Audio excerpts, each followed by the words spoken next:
মধ্যপ্রাচ্যের উত্তপ্ত মরুভূমি আর পারস্য উপসাগরের নীল জলরাশির ওপর ফের একবার এক বিশাল কালো মেঘের ঘনঘটা।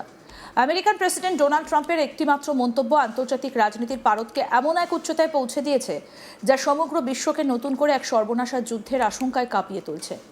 হোয়াইট হাউসের ওভাল অফিস থেকে ট্রাম্প সরাসরি তেহরানের উদ্দেশ্যে ঘোষণা করেছেন, এটাই ইরানের জন্য শেষ সুযোগ বা লাস্ট চান্স। ওয়াশিংটন এবং তেহরানের এই দ্বৈরথ আজ আর কেবল আঞ্চলিক সীমানার মধ্যে আটকে নেই, বরং এটা বিশ্ব অর্থনীতি, জ্বালানি তেলের বাজার এবং কোটি কোটি মানুষের ভবিষ্যৎকে এক চরম অনিশ্চয়তার মুখে দাঁড় করিয়ে দিয়েছে।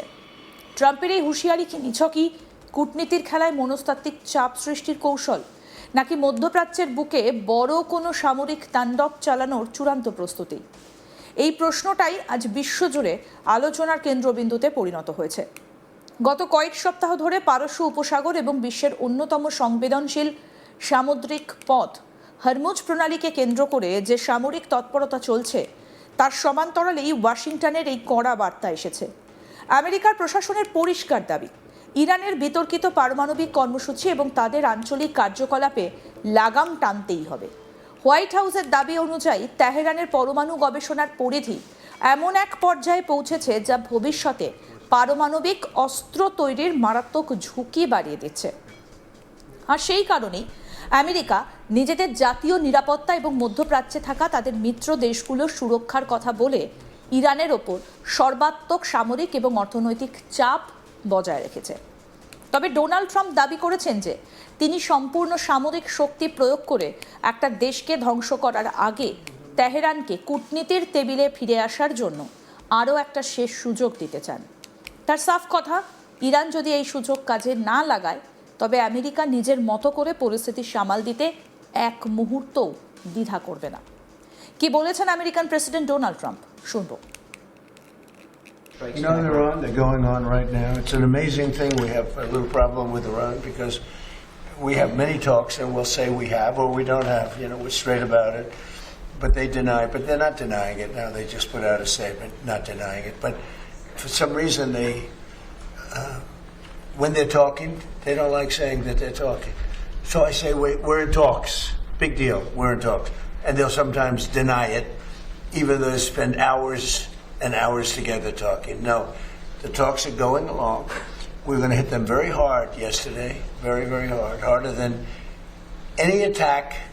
I think I can say, General, from a point of knowledge, any attack since World War II. That's pretty big. And we were set to go, and they called. And in addition, Saudi Arabia called, and UAE called, Qatar called. I called some numerous people. I don't want to use the word begging, but some were, in particular, Iran did not want to be hit. And they said, we want to talk. We want to talk about the Strait, but more importantly, from my standpoint, we want to talk about the denuclearization of Iran, because it's what it's all about. This is why I'm doing this. And it should have been done. It's now 50 years. We keep saying 47 years, but 3 years have gone by. But it's for 50 years that other presidents should have been doing or other countries. Didn't have to be us, but other countries. And nobody did it. And it was time, and we hit them hard with the B-2s more than a year ago now. And that knocked out their capability, their potential capability. We've done a great job. But when we talk, we say we're talking. If we're not talking, when you ask me, no, we're not talking, I'll say it. But we are talking. Right now we're talking. And we're talking at the request of Iran, backed by Saudi Arabia, backed by UAE, and backed by Qatar in particular, but others also. Many countries called. The leaders of many are friendly with a lot of them, almost all of them, one way or the other, and they all wanted to give this a last chance. This is a last chance. This is not something that, if it doesn't happen, this is a last chance for them to sign a good document. Yeah, please. কিন্তু ট্রাম্পের এই শেষ সুযোগ তত্ত্বের আড়ালে লুকিয়ে থাকা বাস্তব চিত্রটা অত্যন্ত জটিল এবং পরস্পর বিরোধী। একদিকে আমেরিকান প্রেসিডেন্টের দাবি যে ওয়াশিংটন এবং তেহরানের মধ্যে পর্দার আড়ালে আলোচনা শুরু হবার জোরালো সম্ভাবনা রয়েছে এবং মধ্যপ্রাচ্যের বেশ কয়েকটা প্রভাবশালী দেশ, বিশেষ করে সৌদি আরব, সংযুক্ত আরব আমিরশাহী এবং কাতার এই মধ্যস্থতার প্রক্রিয়ায় সক্রিয়ভাবে যুক্ত রয়েছে।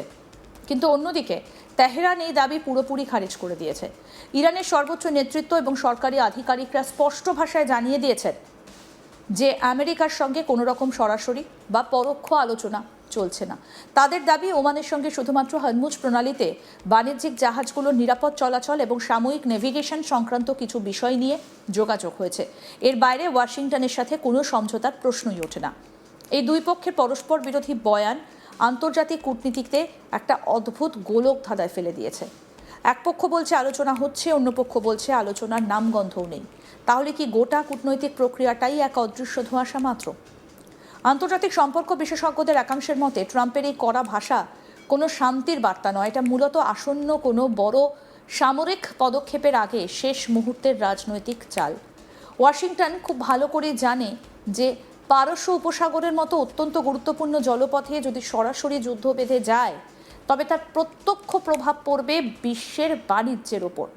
হরমুজ প্রণালী দিয়ে বিশ্বের একটা বিরাট অংশের অপরিশোধিত তেল পরিবাহিত হয়।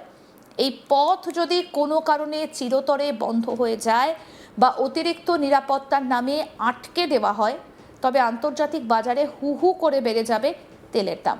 আর তার অনিবার্য পরিণতি হিসেবে বিশ্বজুড়ে শুরু হবে ভয়াবহ মুদ্রাস্ফীতি। ট্রাম্পের এই মন্তব্যের পর আন্তর্জাতিক বাজারে তেলের দামে সাময়িক স্বস্তি এলেও বিনিয়োগকারীদের মনে ভয়ের কাঁটা ঠিকই বিঁধে রয়েছে। কারণ তারা জানে ওয়াশিংটন এবং তেহরানের এই স্নায়ুযুদ্ধ যে কোনো মুহূর্তে দাবানলে রূপ নিতে পারে। ইতিহাস ঘাঁটলে দেখা যায় আন্তর্জাতিক কূটনীতিতে এই শেষ সুযোগ বা লাস্ট চান্সের মতো শব্দবন্ধ নতুন নয়। অতীতেও বহুবার বড় বড় সংকটের মুহূর্তে পরাশক্তিগুলো এই ভাষা ব্যবহার করেছে, কিন্তু প্রতিটা ক্ষেত্রেই এই ধরনের হুঁশিয়ারির পর হয় প্রকৃত অর্থে ধ্বংসাত্মক যুদ্ধ নেমে এসেছে, না হয় দুই পক্ষ কোনো না কোনো কঠিন শর্তের বিনিময়ে আপোষ করেছে। বর্তমান পরিস্থিতিতে আমেরিকার মূল দাবি হলো ইরানের পারমাণবিক কর্মসূচি চিরতরে বন্ধ করা এবং তাদের সামরিক উচ্চাশাকে খর্ব করা। পক্ষান্তরে ইরানের অবস্থান আরও বেশি অরমণীয়। তেহরানের সাফ কথা, তারা কোনো রকম বাহ্যিক বা সামরিক চাপের মুখে মাথা নত করবে না এবং দেশের জাতীয় স্বার্থ বা সার্বভৌমত্বের সঙ্গে আপোষ করে কোনো চুক্তি করবে না। আমেরিকার অর্থনৈতিক নিষেধাজ্ঞা এবং সামরিক অবরোধের জেরে দীর্ঘদিন ধরে অর্থনৈতিক সংকটে ভুগেও ইরান যেভাবে নিজেদের অবস্থানে অনড় রয়েছে তাতে স্পষ্ট যে তেহরান সহজে হার মানতে নারাজ। এই পরিস্থিতিতে দাঁড়িয়ে মধ্যপ্রাচ্যের মিত্র যে দেশগুলো তাদের ভূমিকাও কিন্তু অত্যন্ত তাৎপর্যপূর্ণ। সৌদি আরব, কাতার, আমির শাহির মতো দেশগুলো ভালো করেই জানে যে আমেরিকা এবং ইরানের মধ্যে যদি চূড়ান্ত সামরিক সংঘাত শুরু হয় তবে তার সবথেকে বড় আঁচ এসে লাগবে তাদেরকেই। পারস্য উপসাগরের তীরের এই দেশগুলো অর্থনৈতিকভাবে সমৃদ্ধ হলেও ভূরাজনৈতিক দিক থেকে অত্যন্ত সংবেদনশীল অবস্থাতে এখনও রয়েছে। আরও আপডেট পেতে দেখতে থাকুন আজ তাক বাংলা, সাবস্ক্রাইব করুন।